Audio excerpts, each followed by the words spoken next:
There are very few cars sold in Canada that are not sold in the US. On this edition of Test Drive, the latest vehicle to join that very short list. This is the Chevrolet Orlando.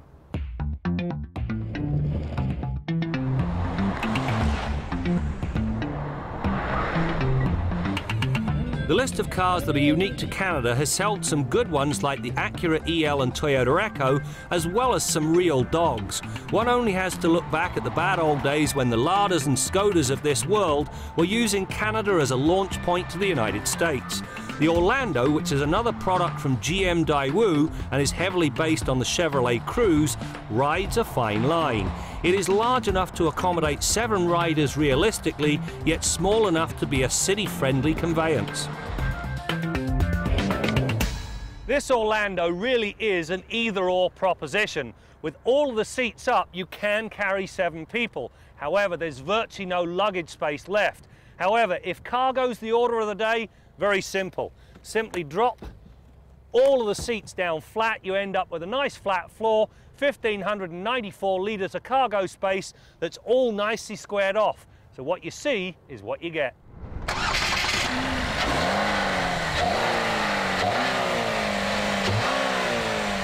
The Orlando is powered by GM's 2.4-litre Ecotec engine.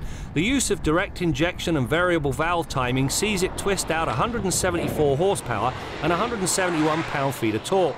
In this application, the available oomph is up to the task of ferrying a couple of riders around with the desired punch.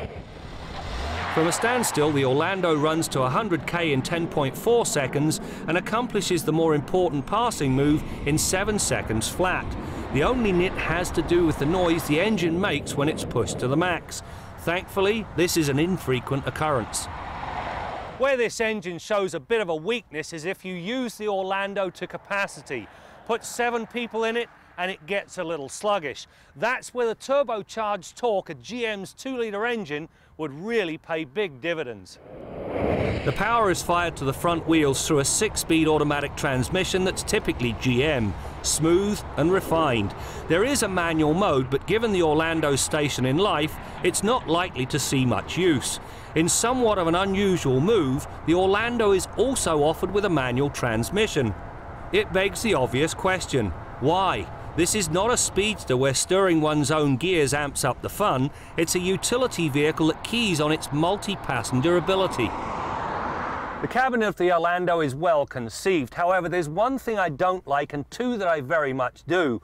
What I don't like are the plastics. It's not so much the quality, it's the fact that some are textured, some are not. There's piano black, titanium and chrome. There's no sort of symmetry to the layout. The other things that I do like, however, there's one button that locks out the rear windows and it engages the child-proof rear door locks. Now, somebody was obviously thinking. Now, on the subject of thinking, this part is very clever indeed. Behind the radio faceplate, lo and behold, there's a USB, perfect for an iPod. The beauty of the design, it's hidden. The Orlando's ride and handling characteristics are surprisingly good.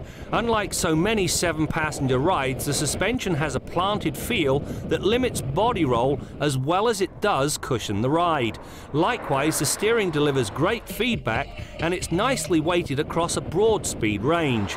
Likewise, the brakes are up to the task of hauling the Orlando from speed without fading into oblivion, and this holds true when there's a full complement of riders aboard. Finally, a multi-passenger vehicle that does not bore the driver to death. Cast your mind back to the mid-90s and the Honda Odyssey failed because of its size. Fast forward to today and times and tastes are changing. So much so, this Orlando is likely to succeed because of its size. It's got plenty of utility, room for 7, a ton of cargo space, and yet it's easy when it's time to fill up at the pump.